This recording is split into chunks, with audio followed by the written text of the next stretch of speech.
Welcome to CBS This Morning. Dr. Fauci's right. The number really is staggering. It's hard to think that it could get worse, but it could. But it's not over. As bad as this is. We are living through a very dark chapter in American history, and that's actually where we're going to begin. That staggering milestone in the coronavirus pandemic, a toll unthinkable a year ago. The number of lives lost from COVID-19 will soon reach 500,000 today, with the real number likely higher than that.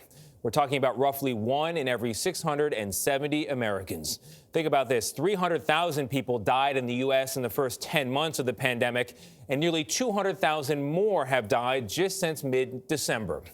Every one of those deaths is a person who was alive a year ago, and the grief felt by their families cannot be adequately measured by any number. But there is also reason for hope this morning as we fight this pandemic together, with new cases and new hospitalizations continuing to drop. Let's go now to our lead national correspondent, David Begnaud, in Los Angeles County, which has had more cases than any other county in America, but where compassion has helped ease the suffering. David, good morning to you. Good way to put it. Good morning to you. Listen, we're at the coroner's office because we were surprised to confirm yesterday they're still holding 1,100 bodies here for hospitals around LA County that have run out of morgue space because the pandemic has simply stretched resources. They're still dealing with that today. I want you to hear from a man who runs a funeral home here in LA County. He is often the final phone call a lot of families in this pandemic have to make. It's grown to the point that we actually have to give a reservation code to a family just so that they could be seen. Meet Ken McKenzie. The poor churches as well are so backlogged. When people call him, he says they usually want to interview him to decide if they want to use his services. But now, The first question is, are you taking cases? The panic in their voice is just so sad. McKenzie runs his own funeral home here in Long Beach, California.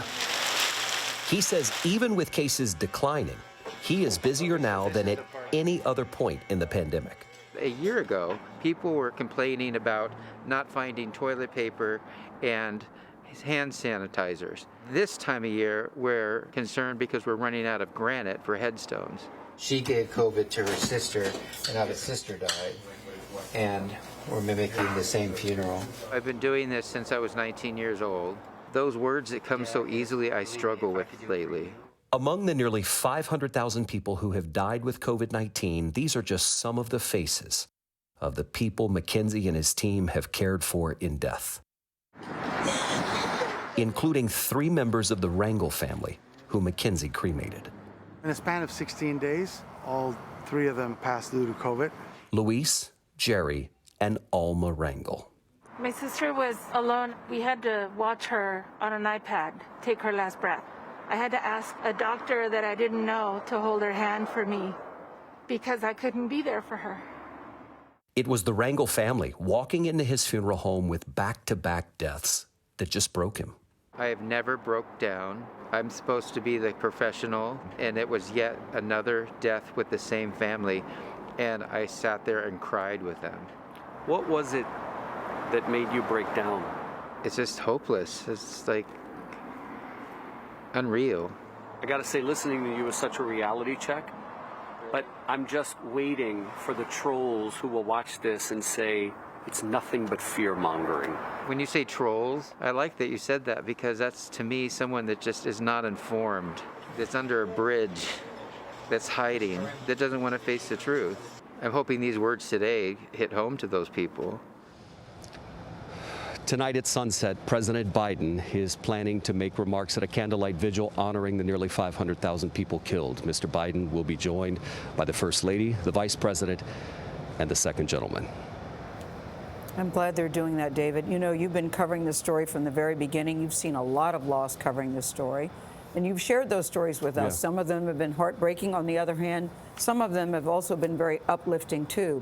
But I can't stop thinking about this number. Behind this number, these are people, these are families, these are people who are dearly loved. So what stands out to you as you look back on this, really less than a year for reaching this milestone?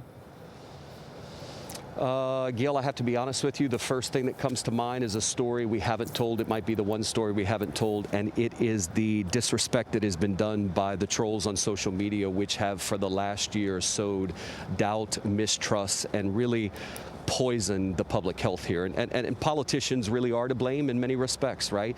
There are people who were looking for good guidance, but every time you post one of these stories, there's just this incredible amount of misinformation that is spread by people who are either looking to cause trouble or afraid.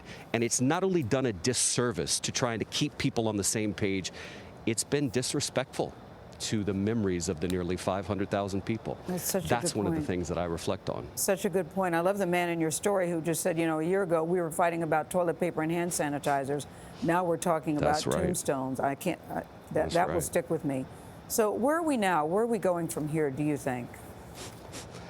Look, the light at the end of the tunnel I keep hearing every day when I interview a doctor is the vaccines. Bottom line, President Biden says by July, everyone who wants a vaccine should be able to get one. We talk a lot about those variants, Gayle. Here's the good news. It appears as though Pfizer and Moderna's vaccine is effective against the UK variant.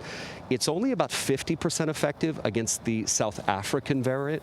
Remember, the good news about the variants is even though they're more contagious, they're not believed to be more deadly. So there is a light at the end of the tunnel. But the bottom line, masks, social distancing, I know it seems trite and cliche. It saves lives. Trust us. I do trust you, and you can't say it enough. Thank you very much, David Begnaud.